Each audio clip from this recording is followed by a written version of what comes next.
সামাজিক যোগাযোগ মাধ্যমে প্রচারিত হয়েছে চকরিয়া চেরিঙ্গা ইউনিয়নের সৌদাগর ঘোনা বাটামণি খাল সংলগ্ন ৮৩০ একর প্রজেক্ট থেকে অস্ত্রসহ ৪ জন আটককে কেন্দ্র করে বিএনপি নেতা ও সাবেক এমইউপি সদস্য আলী আহমদ কর্তৃক বাড়িতে হামলা, নিরপরাধ মানুষদের হয়রানি করা হয়েছে। তবে বিষয়টি মিথ্যা, বানোয়াট, ভিত্তিহীন দাবি করে স্থানীয়রা বলছেন, আলী আহমদ মেম্বার চিহ্নিত ডাকাতের বিরুদ্ধে প্রতিবাদ করায় তার মানসম্মান ক্ষুণ্ণ করতে একটি গোষ্ঠী এসব অপপ্রচার চালাচ্ছে। আলী আহমদ মেম্বারকে নিয়ে যে অপপ্রচারগুলা চালাচ্ছে এগুলো হলো উদ্দেশ্য প্রণীত। এখানে আলী আহমদ মেম্বারের কোনো স্বার্থ নেই। এখানে আলী আহমদ মেম্বার ৮৩০ একরের মধ্যে ১ একর জায়গার মালিকও না। আলী আহমদ মেম্বার গেছে শুধু জনগণের স্বার্থে, দেশের মধ্যে শৃঙ্খলা ফিরে আনার জন্য, সন্ত্রাস নির্মূল করার জন্য। আলী আহমদের তো দোষ নাই, কিন্তু ফজলের মালিক হলে পুলিশ আনিয়ে এনে সন্ত্রাসী হল এলাকাবাসীর সহযোগিতায়।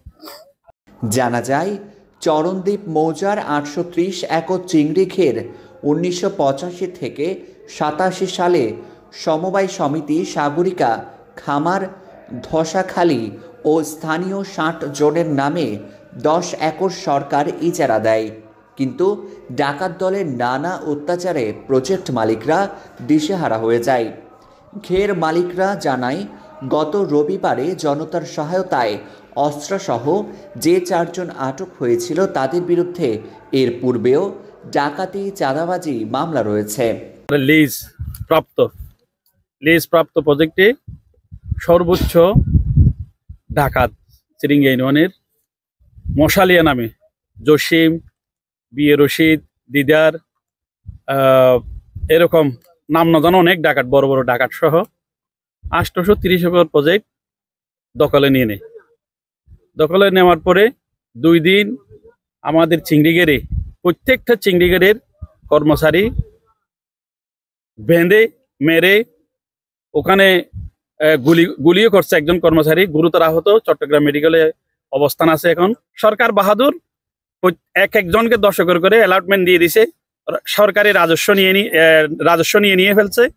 এরপরেও ওরা প্রত্যেক বছরের শুরুতে একবার চাঁদাবাজি করে ১০,০০০ টাকা করে নেয়।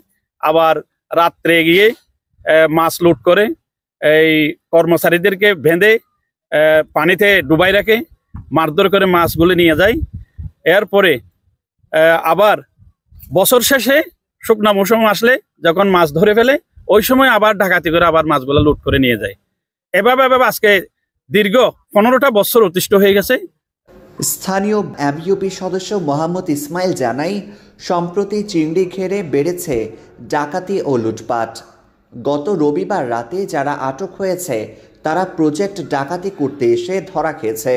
রাত্রিবেলা গিয়ে মানুষের ঘরে ঘরে গিয়ে বাসায় গিয়ে এদের এই ঘরের কর্মচারীদেরকে মারধর করে মাছগুলা নিয়ে যান। এগুলো তো সুন্দর না, এটা দেশের জন্য একটা বদনাম। দেশের শৃঙ্খলা নষ্ট হয়ে যাচ্ছে। কয়েকদিন আগে নাকি এখানে একটা ঘটনা হয়েছে, এই প্রজেক্টগুলা দখল করছে।